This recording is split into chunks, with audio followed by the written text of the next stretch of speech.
अवस्था भी है, किंतु फिर भी सत्य को स्वीकार क्यों नहीं करते पता है? इतने आगे बढ़ चुके हैं कि अब नाक का सवाल है।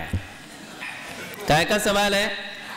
रावण को भी एक बार ये समझ में आ गया था कि सीता का हरण करके मैंने बहुत बड़ी गलती की है, ये परस्त्री है, मुझे नहीं चाहती है, किंतु अब मैं यदि राम को ऐसे ही जाकर के सीता को सौंप दूंगा तो संसार कहेगा कि रावण राम से हार मान गया, डर गया। बस ये वाली ईगो, इसे अनंतानुबंधी कषाय कहते हैं। क्या कहते हैं?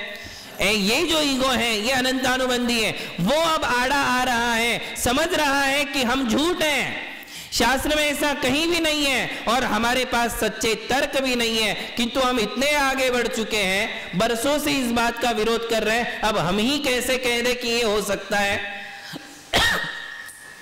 तो फिर उन्हें बोलना पड़ा कि भाई महिला के ब्रह्मचर्य में दोष क्यों आएगा? बोले नहीं, भगवान पुरुष है ना। आप सोचिए कितनी घटिया सोच है। किसी महिला के ब्रह्मचर्य में दोष कब आता है? जब वो अपने पति के अलावा किसी और पुरुष के साथ राग भाव से देखती है, राग भाव से वार्तालाप करती है, राग भाव से छूती है, तब उसके दोष आता है। यदि राग भाव नहीं है तो बाकी सारे पुरुष परपुरुष नहीं है। राग भाव यदि आता है तो पति के अलावा हर पुरुष उसके लिए परपुरुष है। बात समझ में आ गई? महिला के लिए कौन सा पुरुष स्वपुरुष है और कौन सा पुरुष परपुरुष है? जब राग भाव आएगा तो राग भाव में उसके लिए पति अपना पुरुष है, किंतु पति के अलावा जितने पुरुष है वो उसके लिए कौन हो गए? परपुरुष हो गए। तो क्या भगवान परपुरुष है? किसकी तरफ राग भाव से देखने पर दोष लगेगा? परपुरुष की तरफ। क्या भगवान परपुरुष है? और क्या कोई महिला वासना लेकर के भगवान के दर्शन करती है? अभिषेक की बात दूर, यदि भगवान के अभिषेक करने से ब्रह्मचर्य में दोष आएगा तो क्या भगवान के दर्शन से नहीं आएगा? क्या केवल जैन धर्म में छूने से ही दोष लगता है? मन से कोई दोष नहीं लगता है, देखने से दोष नहीं लगता है। ब्रह्मचर्य में दोष पांचों इंद्रियों से आ सकते हैं, देखने से, सुनने से, बोलने से, छूने से। बात समझ में आ रही? यदि भगवान परपुरुष होते और भगवान के प्रति किसी महिला के मन में वासना होती तभी दोष आता। क्या भगवान पुरुष है? पहले तो पर तो छोड़ो, भगवान पुरुष है क्या? देखिए अब कर्म सिद्धांत पर आइए। कर्म सिद्धांत में लिखा है कि 9वें गुण स्थान में भगवान तीनों वेदों का क्षय कर देते हैं। क्या करते हैं? तीनों वेदों का, स्त्री वेद, पुरुष वेद और नपुंसक वेद, इन तीनों वेदों का नाश कौन से गुण स्थान में हो जाता है? 9वें गुण स्थान में। और भगवान अभी कौन से गुण स्थान में विराजमान है? 13वें गुण स्थान में। समोशरण में 13वां गुण स्थान है। भगवान के तो वेद है ही नहीं, तो भगवान स्त्री भी नहीं, पुरुष भी नहीं और नपुंसक नहीं, वे तो भगवान है। भगवान को कोई पुरुष कहता है? कहते हैं तो कहते हैं महापुरुष हैं। क्या कहते हैं? महापुरुष हैं। किंतु क्या भगवान पुरुष, स्त्री या नपुंसक वेदी है? तीनों ही वेद नहीं है, क्योंकि उन्होंने मोह कर्म नष्ट कर दिया, वासनाएं नष्ट कर दी। तो जब भगवान पुरुष ही नहीं, स्त्री ही नहीं, नपुंसक ही नहीं, वे तो महापुरुष है, वे तो भगवान है, तो उनकी तरफ क्या कोई महिला वासना की दृष्टि डालकर देखेगी? नहीं। अभिषेक जब करेगी तो कौन सी भावना होगी? भक्ति भावना। कौन सी भावना होगी? और जब भक्ति है तो ब्रह्मचर्य में दोष कहां? ब्रह्मचर्य में जब भी दोष लगेगा, कब लगेगा? जब मन में वासना होगी। क्या होगी? और फिर भी यदि कोई कहे कि नहीं, भगवान को छूने से, छूने मात्र से दोष लगेगा, तो क्या देखने मात्र से नहीं लगेगा? क्या भगवान के बारे में स्तुति करने से नहीं लगेगा? एक टक देखते हैं, निहार निहार कर देखते हैं, स्तुति गा गा कर के बोलते हैं। और बोलते क्या है? आए जो जो देवगण पूजे भक्ति प्रमाण, ते सब जावो कृपा कर अपने अपने थान। आगे क्या बोलते पता है महिलाएं? मेरे हृदय में बसो 24 भगवान। यदि वो परपुरुष है तो एक साथ 24 परपुरुष। आप सोचिए कितने दूषण आएंगे जब मंदिर से वापस जाते हैं तो कहा जाता है तव पादो मम हृदयम तव पदद्वये लीनम। क्या कहते हैं? हे भगवान, सब कुछ हो गया, मैं जा रही हूं, किंतु मेरा हृदय आपके चरण में है और आपके चरण। क्या किसी पर पुरुष के लिए ऐसा कहा जाएगा? और क्या ऐसा कहने से उसके ब्रह्मचर्य में दोष लगेगा? तो जब ये सीधे उनके चरण अपने हृदय में रखने से, अपना हृदय उनके चरणों में रखती हूं, ऐसा बोलने से ब्रह्मचर्य में दोष नहीं आएगा, तो अभिषेक करने से कैसे दोष आएगा? यदि राग भाव है, वासना के भाव है, तो परपुरुष को छूना भी दूर, केवल देखने से भी पाप, देखने से भी शील भंग होता है, ब्रह्मचर्य का भंग होता है। और हम यहां कितनी स्तुति कर रहे हैं, कितनी भक्ति कर रहे हैं। और फिर थोड़ा सा ये भी तो दिमाग लगाओ, क्या किसी परपुरुष को मंदिर में मिलने के लिए जाएगी? उसके लिए क्या 16 पहन के जाएगी? पर पुरुषों को मिलने वाली जो व्यभिचारिणी महिलाएं होती हैं, वो कहां जाएगी? समाज और परिवार की आंखों में धूल झोंक करके जाएगी। क्या मंदिर में आने के लिए वो छुप छुप के आती है? क्या सबके सामने आती है? सबके सामने आती है, परमिशन लेके आती है, सबको पता है, और मंदिर में सबके सामने भगवान का अभिषेक करती है। क्या ब्रह्मचर्य में दोष लगाने वाले कारण ऐसे जन समुदाय में होते हैं? उसके लिए तो कितनी प्लानिंग और कितने अलग अलग विचारधाराएं होती हैं। तो बात ये समझने की है कि ये कुटिल विचारधारा है। कौन सी विचारधारा है? कुटिल विचारधारा, अशुद्ध विचारधारा। इसलिए मैं कह रहा हूं कि महिला अभिषेक नहीं कर सकती, ये किसी जिनेंद्र भगवान का मत नहीं है, किसी भी एक पूर्वाचार्य का मत नहीं है। देखिए कितना स्पष्ट लिखा है पार्श्वनाथ चरित्र में, जो है उसमें लिखा है पेज नंबर 42 में, बिल्कुल काश्चित गायंती नृत्यंती स्नपयंती जिनेशिनम पूजयंती परा कश्चिन नार्यः खड्या इवाद्भुता। बोले उनमें से कोई स्त्रियां गाती हैं, कोई नृत्य करती हैं, कोई जिनेंद्र भगवान का अभिषेक करती हैं और कोई पूजन करती हैं। कितना स्पष्ट प्रमाण है। देखिए हम आपके सामने कुछ प्रमाण हैं जो उपस्थित करना चाहते हैं। श्रीपाल चरित्र में सकल कीर्ति आचार्य श्री ने लिखा है, अथैकदा सुतासाच सुधीर मदन सुंदरी कृत्वा पंचामृत स्नानम जिनानाम सुख कोटिदम। बोले एक बार बुद्धिमती मदन सुंदरी अर्थात मैना सुंदरी ने करोड़ों सुखों को देने वाले जिनेंद्र भगवान के बिंब का अभिषेक किया। और अभिषेक कैसा किया? पंचामृत स्नानम, पंचामृत से भगवान का अभिषेक किया। ये कतिपय ऐसे ग्रंथ हैं जिनमें महिलाओं के द्वारा अभिषेक का वर्णन किया गया है। इसी प्रकार से देखिए आगे एक और ग्रंथ हमारे सामने है। आचार्य श्री ज्ञान सागर जी महाराज, जो आचार्य श्री वीर सागर जी महाराज के शिष्य थे, उन्होंने सुदर्शनोदय महाकाव्य लिखा है। और उस ग्रंथ में जो है ये लिखा गया कि छाएव तमसाप्यनुवर्तमाना तथैव संपादित संविधाना।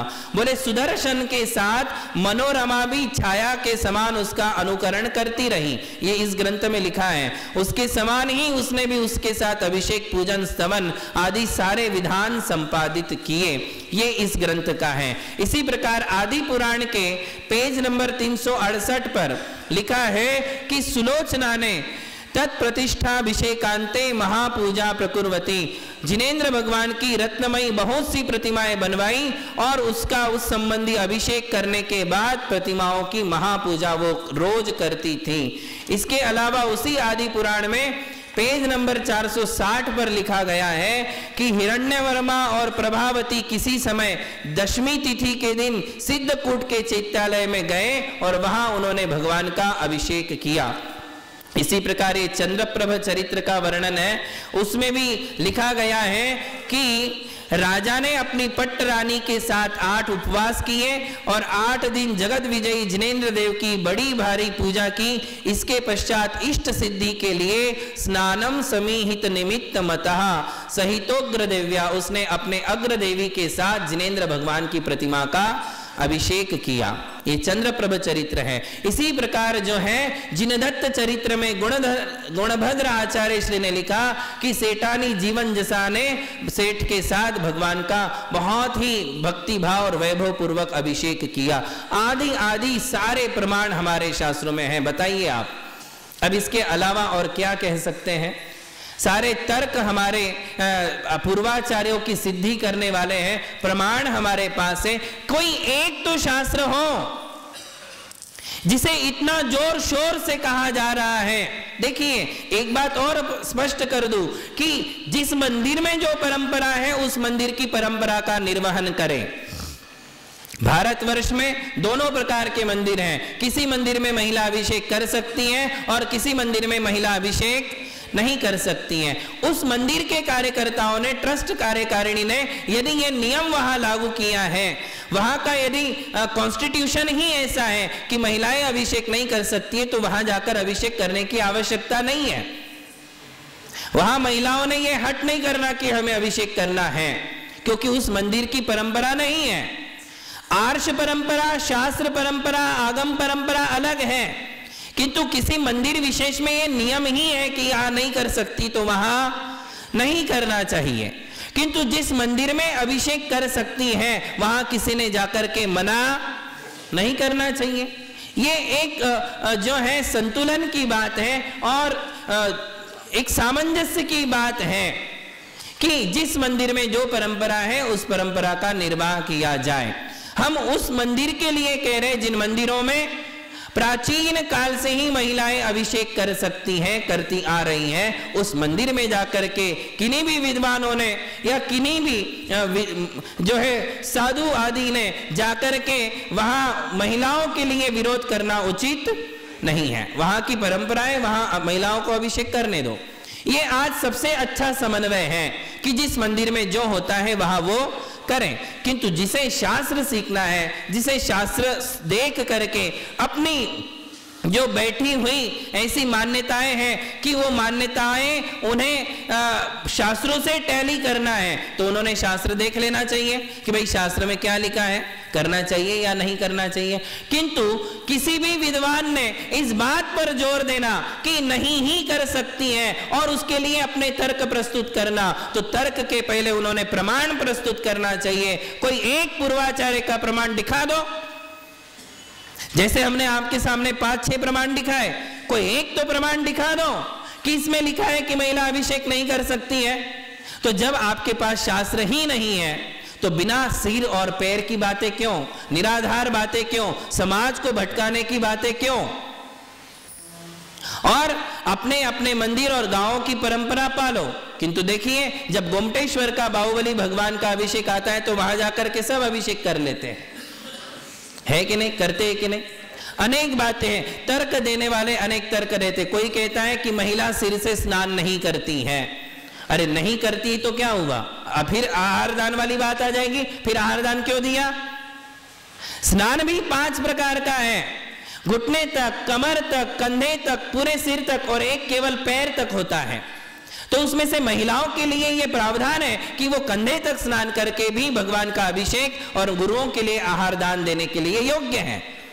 तो कोई भी तर्क प्रस्तुत करने से पहले प्रमाण ढूंढिए कि प्रमाण यदि हमारे पक्ष में नहीं है तो हमारे सारे तर्क कुतर्क है, हमें ऐसे तर्क प्रस्तुत नहीं करना चाहिए। समाज को भटकाने वाली बातें नहीं होना चाहिए। तो आज हमने आपके सामने विस्तार से ये बात प्रस्तुत की है कि जिनागम में ये दोनों बात एक ही बात है कि पुरुष भी अभिषेक कर सकते और महिला भी अभिषेक कर सकती हैं। जब नहीं कर सकती तो कब नहीं कर सकती? तो दोनों भी नहीं कर सकती। अशुद्ध अवस्था में, सूतक पातक में, आदि आदि जो भी नियम बताएं, नहीं कर सकती तो दोनों नहीं, और कर सकते हैं तो दोनों कर सकते हैं। यही हमारा अनेकांतवाद है। अभिषेक के लिए और भी कई बातें हैं, वो हम आपको आगे बताएंगे। महावीर भगवान की।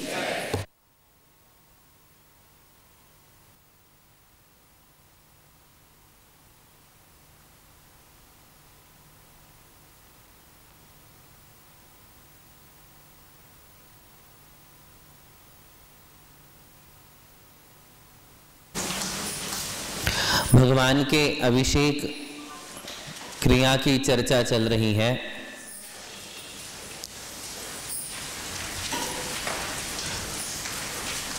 भगवान की आराधना,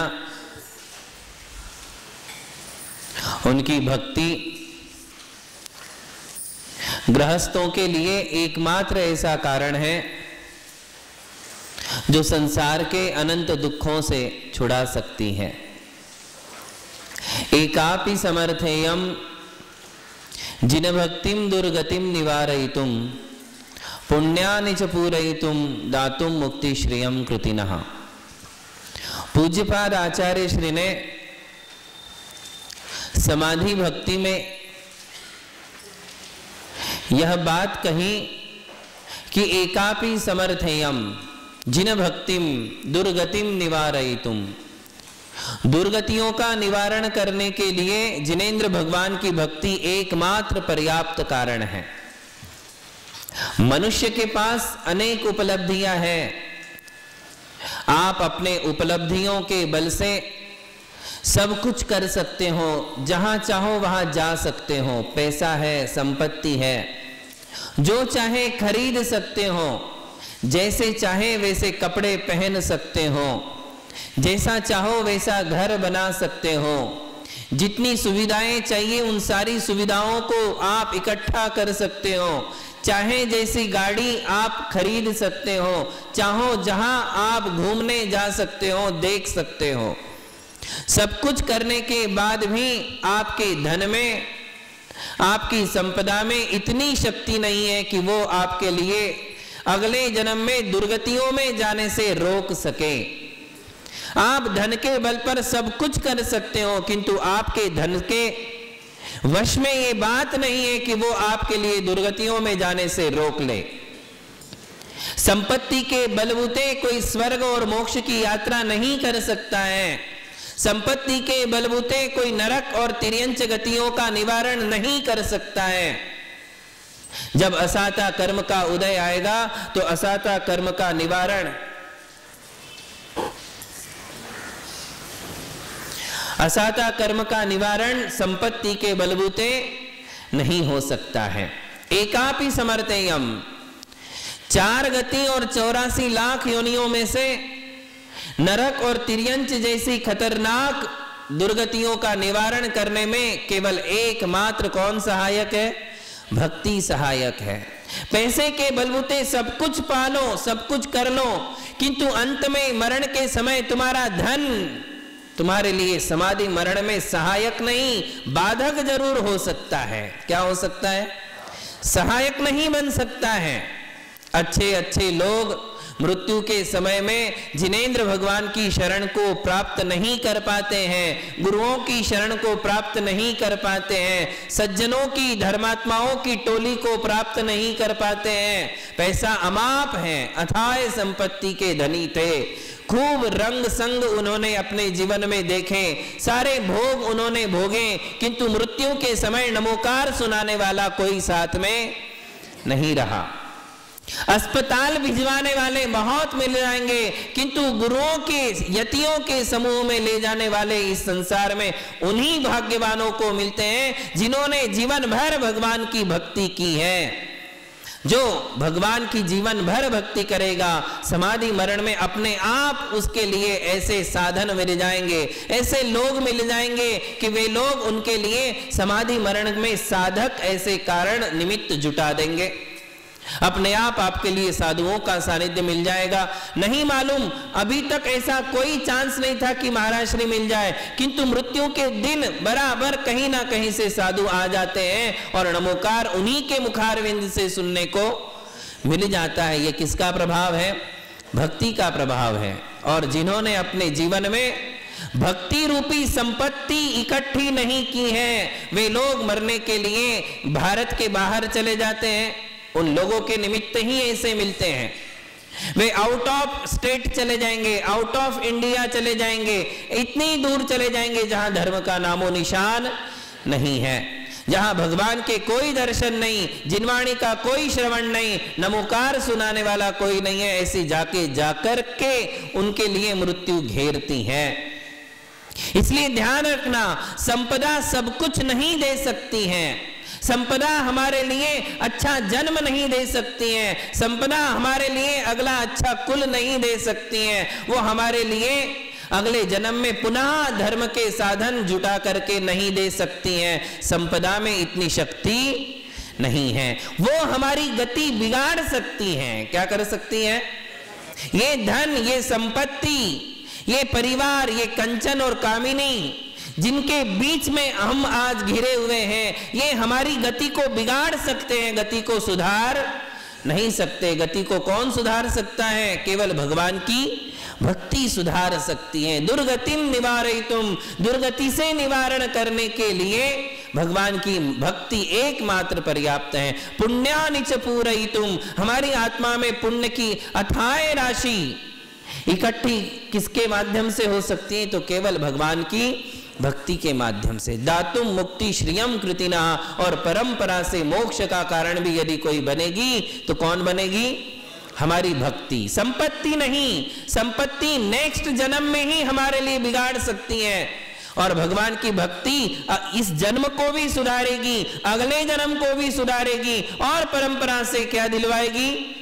मुक्ति दिलवाएगी, मोक्ष दिलवाएगी। इस प्रकार भक्ति के कारण हमारा ये जन्म भी सार्थक हो जाता है। इस जन्म में भी शांति, साता, अनाकुलता ये हमारे लिए प्राप्त होती हैं। अगला जन्म भी सुरक्षित हो जाता है। जिनेंद्र भगवान की भक्ति से हमारा वर्तमान सुधर जाता है और भविष्य सुरक्षित हो जाता है। वर्तमान कैसा हो जाता है? वर्तमान हमारा शांत हो जाता है, वर्तमान में शांति मिलेगी, वर्तमान में सुख मिलेगा, और भविष्य तुम्हारा सुरक्षित हो जाएगा। ये भगवान की भक्ति का प्रताप है, ये सबसे बड़ा फल है। इसलिए अभिषेक करना भी भगवान की भक्ति का ही एक प्रकार है। और क्या है? ये भक्ति का एक प्रकार है। हम अभिषेक क्यों करते हैं? देखिए, हम भगवान का अभिषेक क्यों करते हैं, आज हम इस बात की चर्चा कर लें। क्यों करते हैं हम अभिषेक? सबसे पहली बात है कि अभिषेक करने के लिए हमें शुद्ध सोले के कपड़े पहनना पड़ता है, और बिना अभिषेक के हम भगवान के नजदीक नहीं जा सकते हैं। अभिषेक के निमित्त से हमें भगवान के नजदीक जाने का सौभाग्य प्राप्त होता है। देखिए लाभ, हम भगवान का अभिषेक क्यों करते हैं? अभिषेक करने से क्या लाभ है? तो सबसे पहला लाभ कौन सा है? भगवान के अभिषेक के निमित्त से हमें उनके नजदीक जाने का सौभाग्य प्राप्त होता है। केवल नजदीक जाने का नहीं, उनके चरण स्पर्श करने का सौभाग्य प्राप्त होता है। क्योंकि अभिषेक करना है तो हम नहा धो करके शुद्ध कपड़े पहनेंगे, शुद्ध कपड़े पहनेंगे तभी हम भगवान के नजदीक जा पाएंगे, तभी हम उनके चरण स्पर्श कर पाएंगे। और यदि जिन्हें अभिषेक ही नहीं करना है तो वे कपड़े सोले के नहीं पहनते, ऐसे साधारण वस्त्र पहन के जाते, दूर से ही भगवान के दर्शन करना पड़ता है। चरण स्पर्श का सौभाग्य कब मिलेगा?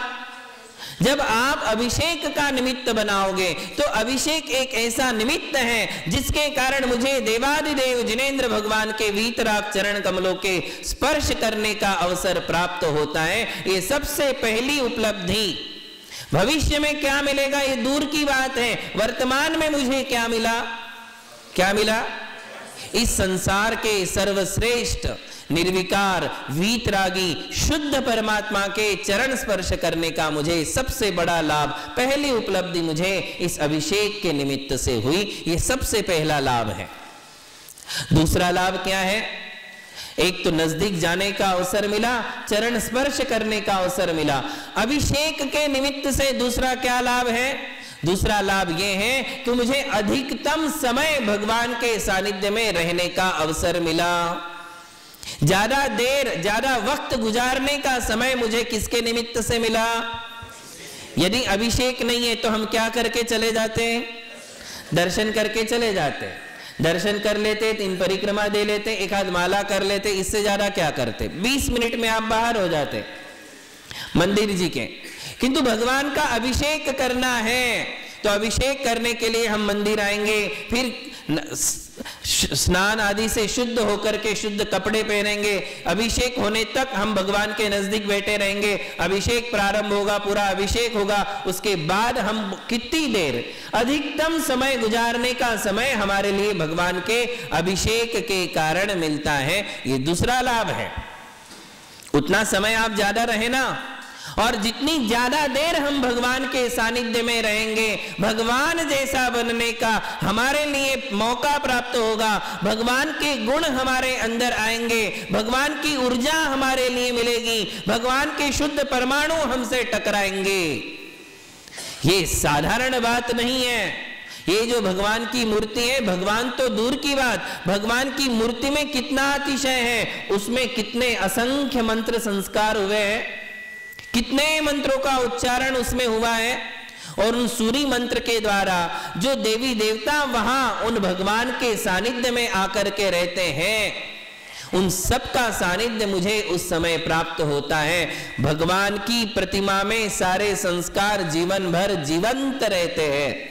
ये बात ध्यान रखना। एक बार जिस प्रतिमा में पंच कल्याणक की स्थापना हो गई, प्रतिष्ठा हो गई, सूरी मंत्र हो गए, अंक न्यास की क्रिया हो गई, इस प्रकार जितने भी मंत्र संस्कार एक बार उसमें हो चुके हैं, वे कभी मरते नहीं, वे कभी मिटते नहीं। जब तक वो प्रतिमा रहेगी तब तक उसके साथ वे सारे मंत्र संस्कार, वे सूरी मंत्र जीवंत रहते हैं। और उन मंत्र संस्कारों के साथ साथ उन मंत्रों के अधिष्ठाता देव भी उस मूर्ति के साथ जीवंत रहते हैं, वहां सदा बने रहते हैं। वे देव भी वहां बने रहेंगे जो उन मंत्रों के अधीन, क्योंकि मंत्राधीना देवता, मंत्र संस्कारों के अधीन देवता है, और वे सारे मंत्र संस्कार मूर्ति में जीवंत है। जब तक वे मंत्र संस्कार हैं, उसके परिसर में वे सारे देवी देवता रहेंगे। अर्थात हम उस समय बहुत ही अच्छी जगह है, और उस समय हमारे लिए शुद्ध परमाणुओं के साथ रहने का अवसर प्राप्त होता है। अच्छे सम्यक दृष्टि देवी देवताओं के बीच में रहने का अवसर हमारे लिए प्राप्त होता है। ये दूसरी बात हुई। जैसे वातावरण में जाओगे वैसे भाव बनते हैं। भगवान के शुद्ध वातावरण में रहोगे तो वहां हमारे शुद्ध भाव बने रहते। जितनी देर हम रहते हैं, प्रतिपल हमारे लिए पुण्य कर्म का बंध होते रहता है। इसलिए कहा कि पुण्यार्जने क्षेत्र मुपासका नाम। बोले जैसे खेती में फसल मिलती है, भगवान के सानिध्य में केवल पुण्य की ही फसल मिलती रहती है, प्रतिपल पुण्य पुण्य पुण्य कर्म का बंध होते ही रहेगा। ये दूसरा लाभ हुआ। कौन सा लाभ हुआ? अधिकतम अवसर हम वहां भगवान के चरणों में गुजारेंगे, और प्रतिपल मेरी आत्मा में पुण्य कर्म का बंध, पुण्य कर्म का संचय होता रहेगा। ये दूसरा लाभ हुआ। तीसरा लाभ कहते हैं कि भगवान के अभिषेक से हमें गंधोदक की प्राप्ति होती है। बिना अभिषेक के गंधोदक मिलेगा क्या? तो अभिषेक करने का तीसरा और सबसे बड़ा लाभ कौन सा है? भगवान के अभिषेक से हमें क्या मिलता है? गंधोदक मिलता है। बिना अभिषेक के गंधोदक मिलने वाला नहीं है। और गंधोदक से होने वाले लाभ बिना अभिषेक के मिलने वाले कितने लाभ है? गंधोदक के बताए थे ना, याद है आपको देवदर्शन विधि में? निर्मलम निर्मलीकरणम पवित्रम पापनाशनम जिन गंधोदकम वंदे कर्माष्टक। इसके अलावा नेत्रद्वंद्व रुजो विनाशन करम गात्रम पवित्रीकरम, ये सारे लाभ हैं गंधोदक के लगाने से। आप सोचिए, भगवान की मूर्ति नहीं, भगवान के अभिषेक से जो पवित्र हुआ गंधोदक है, उस गंधोदक में कौन से गुण प्रकट हो गए? निर्मलम निर्मलीकरणम, वो गंधोदक स्वयं पवित्र हो गया, और जो भी उस गंधोदक को लगाता है वो भी पवित्र। कहां से ये गुण प्रकट हुआ? भगवान से। इसलिए भगवान के अभिषेक का चौथा लाभ आत्म पवित्रीकरणम। क्या होता है? हमारे आत्मा की शुद्धता होती है। भाई गंधोदक लगाने से यदि हम निर्मल हो जाएंगे तो क्या भगवान के अभिषेक से नहीं होंगे? भगवान के अभिषेक से तो आत्मा में शुद्धता आएगी ही आएगी, इसमें कोई दो राह नहीं है। जो गुण गंधोदक में आया वो आया किसके कारण? किसके कारण आया? गंधोदक कौन सा मंगल है? द्रव्य मंगल है। कौन सा मंगल है? वो द्रव्य मंगल किसके कारण है? ऐसे ही यदि किसी पत्थर के ऊपर पानी डाल दो, दूध डाल दो, तो क्या वो गंधोदक बन जाएगा? नहीं बनेगा। किसी भी स्टैचू पे डाल दोगे, तो घरों में बहुत स्टैचू हैं अलग अलग, उन स्टैचू पे डाल दोगे तो क्या गंधोदक बन जाएगा? किसके कारण वो गंधोदक बना? भगवान के सानिध्य के, भगवान के संसर्ग के कारण वो गंधोदक निर्मल हुआ, वो द्रव्य मंगल है। बताओ, यदि गंधोदक भगवान के सानिध्य से मंगल हो गया तो भगवान की प्रतिमा कितनी बड़ी मंगल है। तो अभिषेक पहले मंगल है, गंधोदक बाद में मंगल है। कौन सी क्रिया मंगल है? अभिषेक की क्रिया गंधोदक से भी ज्यादा मंगल है। पहले भगवान का अभिषेक, तो जो लोग अभिषेक करेंगे गंधोदक से बड़ा लाभ उनको मिलेगा। जो लोग केवल मंदिर में जाते हैं गंधोदक लगा लेते हैं, उनको तो लाभ होगा ही होगा, किंतु उससे बड़ा लाभ किसे होगा? जो भगवान का अभिषेक करेंगे। और भगवान के गंधोदक में कितना लाभ है? तो कहते हैं कि वो हमारी आंखों की बीमारी दूर करता है, वो हमारे वात, पित्त और कफ को शांत कर देता है, वो शरीर की स्किन की डिसीज दूर कर देता है, चर्म रोग दूर हो जाते हैं। सैकड़ों लोगों के अनुभव है जहां सारे डॉक्टर चुप हो गए, उसके बाद उसने जब भगवान के गंधोदक का प्रयोग किया, उनका चर्म रोग शांत हो गया, आंखों की बीमारियां दूर हो गई, चेहरे के दाग सब अलग हो गए। ये लाभ है। दाग अलग करने का उपाय नहीं बता रहा हूं, नहीं तो आप सोचो कि महाराज जी फेयर होने का कोई उपाय बता रहे हैं। ये तो उसका साइड इफेक्ट है। क्या है? गंधोदक का साइड इफेक्ट है कि चर्म रोग दूर हो जाएंगे और फेयरनेस आ जाएगा। कोई फेयर क्रीम लगाने की जरूरत नहीं पड़ेगी गंधोदक से। ये साइड के उसके दूसरे लाभ हैं, किंतु मूल लाभ क्या है? निर्मलम निर्मलीकरणम, वो पवित्र है और वो लगाने से मेरी आत्मा भी निर्मल हो जाती है और साथ साथ में ये सारी बीमारियां भी दूर हो जाती हैं। और नेत्र द्वंद्व रुजो विनाशन करम गात्रम पवित्रीकरम, शरीर को भी शुद्ध कर देता है। वातोत्पित्त कफादि दोष रहितम गात्रम च सूत्रम भवेद। कामालाक्षय, बोले कामला नाम का रोग जो है, पीलिया, पीलिया जैसे रोग भी भगवान के गंधोदक से दूर हो जाते हैं। पेट के दर्द हैं, पेट के रोग हैं, वो भी दूर हो जाएंगे। हार्ट की बीमारियां हैं, वो भी शांत हो जाएंगी केवल गंधोदक से। तो आप सोचिए, हमारी मूल बात अभिषेक की है। भगवान के अभिषेक का गंधोदक इतना कार्य करता है। जो भगवान का अभिषेक करेगा उसको हार्ट की बीमारी ही नहीं होगी, दूर करने की बात ही नहीं आएगी, उसको बीमारियां होगी ही नहीं। ये नियम है कि उसका आत्म शुद्धि के साथ साथ शरीर की सारी बीमारियां उसके लिए होती ही नहीं है। गंधोदक से बीमारियों का निवारण होता है और अभिषेक से बीमारियां होती ही नहीं है। आई बात समझ में? तो ये सारी मूल बातें हमारे लिए समझना है कि भगवान के अभिषेक से क्या लाभ होता है। सकल कर्म क्षयार्थम, क्यों करते हम भगवान का अभिषेक?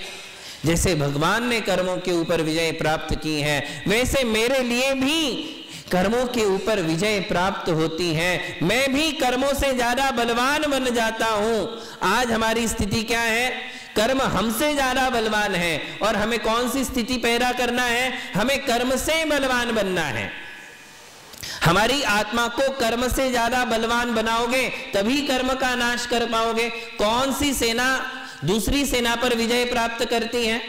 जो सेना बलवान है, जो अधिक बलवान है, वो दूसरी सेना पर विजय प्राप्त करेगी। हमारे यहाँ भी दो सेनाएं हैं, एक हमारे आत्मा की गुण रूपी सेना और एक है कर्मों की सेना। दोनों का युद्ध है।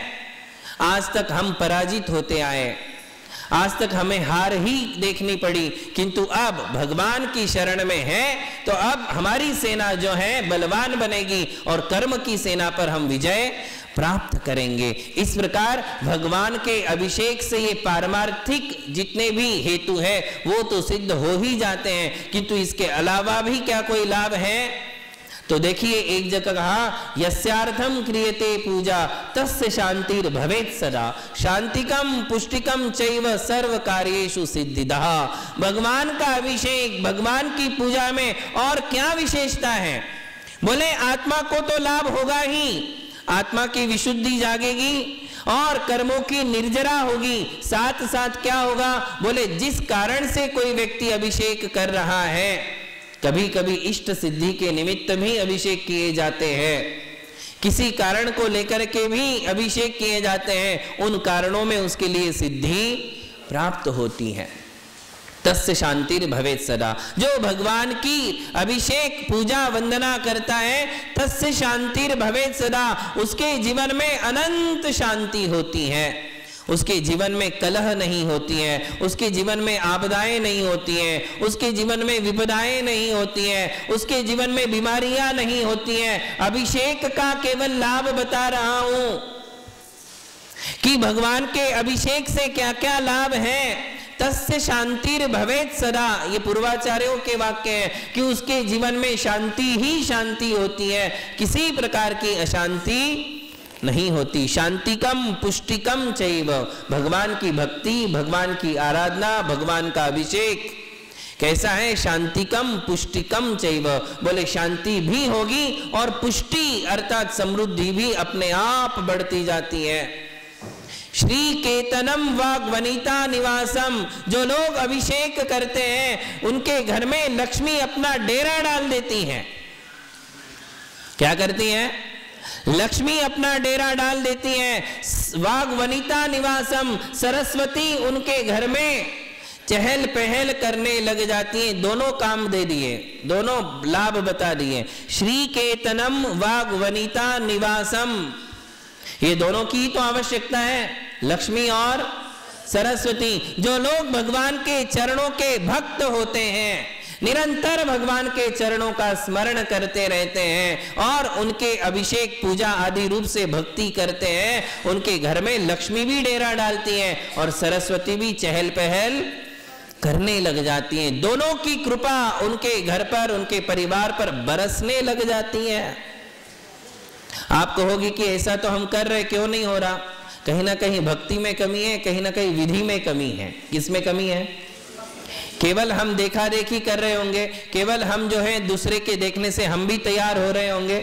अभी वो वाली भक्ति प्रकट नहीं हुई है जो भगवान से जोड़ने वाली है, भगवान के गुणों से जोड़ने वाली है। वो वाली भक्ति जब तक प्रकट नहीं होगी तब तक हमारे लिए लाभ दिखने वाले नहीं है।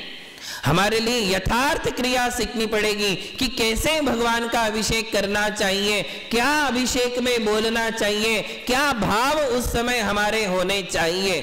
ये सारी बातें भी तो होना चाहिए। केवल स्कूल में जाकर बैठने से लाभ होता है? बताइए। कोई विद्यार्थी है केवल स्कूल में चला जाए, दाखला ले ले और स्कूल में जाकर के बैठ जाए, क्या बैठ जाने से मात्र लाभ होगा? तो कब लाभ होगा? वहां जाकर बैठकर जो जितनी भी क्लासेस हो रही है, जितने लेसन सिखाए जा रहे हैं, उसकी तरफ उसको कंसंट्रेट होना पड़ेगा, एकाग्रता से सुनना पड़ेगा। क्या सिखाया जा रहा है, कल क्या सिखाया था, मुझे क्या होमवर्क करना है, ये सारी बातें जब तक नहीं होगी तब तक क्या उसको स्कूल में जाने मात्र से लाभ होने वाला है? नहीं होने वाला है। केवल बैठने से लाभ नहीं होता है, केवल जाने मात्र से लाभ नहीं होने वाला है। वहां जाकर के हमें क्या करना चाहिए, कैसे करना चाहिए, कैसे भाव होने चाहिए, तीनों बात आप ध्यान में रखिए। मंदिर हम आ रहे हैं, केवल आने मात्र से क्या होगा? साथ में क्या होने चाहिए? विशुद्धि होनी चाहिए, भक्ति होनी चाहिए और भक्ति के साथ वो क्रिया भी होनी चाहिए जैसी क्रिया पूर्व आचार्यों ने हमें सिखाई है। हम सब कुछ सीख लेते हैं जो हमारे काम का है, किंतु हम ये सीख नहीं पाते क्योंकि हमारे मन में ललक नहीं है। क्या नहीं है? यदि आपके मन में ललक होती तो आप स्वयं खुद ब खुद ढूंढने लग जाते कि मुझे अभिषेक करना है, किंतु कैसे किया जाता है, कौन से मंत्र होते हैं, कौन से उसमें जो है काव्य बोले जाते हैं, क्या सीक्वेंस होती है, कैसे अभिषेक किया जाता है, कैसे भाव किए जाते हैं। ये सारा डाटा आपने आज तक इकट्ठा किया? क्यों नहीं किया? क्या नहीं कर सकते थे? आज सारी दुनिया तुम्हारे गूगल में है, तो क्या इतनी सी बात आप इकट्ठी नहीं कर सकते थे? किंतु हमारे मन में वो ललक नहीं है। वो ललक इसलिए नहीं है कि भक्ति की झलक नहीं है। क्या नहीं है? भक्ति की कोई झलक नहीं, इसलिए ललक नहीं, और ललक नहीं है इसलिए आपके मन में वो विशुद्धि आज तक जागी नहीं है। जिस दिन आपको ये समझ में आ जाएगा कि ये अभिषेक और ये पूजन ही मुझे संसार से तारने वाला है, इसके अलावा मुझे तारने वाला कोई नहीं है, मुझे बचाने वाला कोई नहीं है, मेरी रक्षा करने वाला कोई नहीं है, मेरी उन्नति करने वाला कोई नहीं है, ये बात जिस दिन मन में घर कर जाएगी उस दिन वो ललक जागेगी कि नहीं, अभिषेक करना ही है। मेरा इस लोक में और परलोक में भला इसी से होने वाला है। ये जन्म भी सुधर जाएगा, परिवार भी सुधर जाएगा, उन्नति भी मिल जाएगी और मेरा अगला जन्म भी इसके कारण सुधरने वाला है। एक टिकट में दो दो मजा। 52 गजा का एक भजन बना था, एक टिकट में दो दो मजा। कौन से मजा? भगवान की भक्ति से दो दो मजा है। कौन से? इस जन्म के भी सारे लाभ हैं। कौन से लाभ? लौकिक लाभ, जो परिवार से संबंध रखते हैं, जो हमारे शरीर से संबंध रखते हैं, जो धन संपदा से संबंध रखते हैं, जो सुविधाओं से संबंध रखते हैं, वे सारे लौकिक लाभ भी इससे मिलेंगे। और साथ साथ क्या मिलेगा? अगले जन्म का भी सारा लाभ उससे हमारे लिए होने वाला है। जब दो दो काम केवल एक कार्य से होने वाले हैं तो फिर मैं इस क्रिया की शरण में क्यों न जाऊं? क्यों न मैं ये भगवान की आराधना करूं? क्यों न मैं भगवान का अभिषेक और पूजन करूं? ये भावनाएं हमारी जागना ही चाहिए।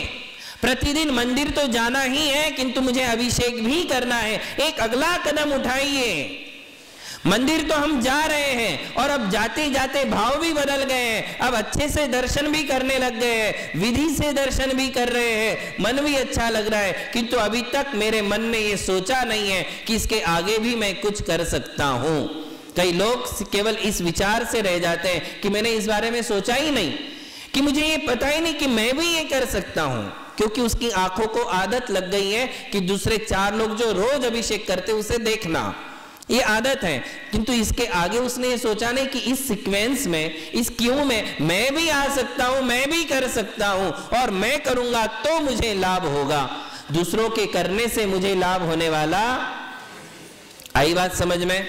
तो ये जब ललक जाग जाएगी कि भगवान की भक्ति से कितने सारे लाभ हैं, अभिषेक से कितने, ये भक्ति है। क्या है? भक्ति का प्रकटीकरण है। हमारे मन में भक्ति बहुत है, बात समझ में आ रही? भक्ति बहुत है, किंतु भक्ति का प्रकटीकरण कैसे करें? तो इसकी सुविधा हमारे पूर्वाचार्यों ने आपके लिए दी। आपको अपने मन से सोचने की जरूरत नहीं है। बात समझ में आ रही? किसी व्यक्ति के पास, किसी भक्त के हृदय में भक्ति बहुत है। अब भक्ति बहुत है तो वो सोचता है मैं क्या क्या करूं, क्या क्या करूं। भक्ति के आवेश में मुझे क्या क्या करना चाहिए, इसके लिए तुम्हें अलग से सोचने की आवश्यकता। आचार्यों ने आपके लिए वो सारे कारण बता दिए। भक्ति बहुत है ना, आइए दर्शन करिए, आइए अभिषेक करिए, आइए पूजन करिए, कैसे करना है, क्या क्या लाना है, कौन से द्रव्य चाहिए, कैसे द्रव्य चाहिए, ये सब कुछ माल रेडी है। आपको अपने मन से सोचना नहीं है। भक्ति है तो कहीं ना कहीं प्रकट करना पड़ेगा। प्यार होता है तो प्यार का इजहार भी तो होता है, होता कि नहीं? प्यार बहुत है, किंतु उसका इजहार कैसे किया जाए? तो आप गिफ्ट दे दोगे, फूल दे दोगे और मोबाइल दे दोगे और बहुत कुछ उसके साथ बातें करने लग जाओगे। जैसे प्यार है तो उसका इजहार है, भक्ति है तो भक्ति का भी कोई ना कोई प्रकटीकरण है। कैसे किया जाए? भक्ति कैसे हम भगवान के सामने प्रकट करें? तो ये सब कुछ डाटा, ये सब कुछ माल रेडी है। आपको केवल सीखने की जरूरत है। किसकी जरूरत है? सीखना है, भक्ति प्रकट करना है, भक्ति का झरना अपने आत्मा में बहाना है। वो झरना जब बहने लग जाएगा तो फिर आपके लिए सारे कारण उपस्थित हैं। मंदिर आपके सामने है, द्रव्य आपके सामने है, क्रिया आपके सामने है, समझाने वाले आपके सामने हैं। बस आपके लिए एक एक कदम आगे आगे बढ़ाना है कि मुझे ये करना है, मुझे केवल मानस बनाना है। क्या करना है?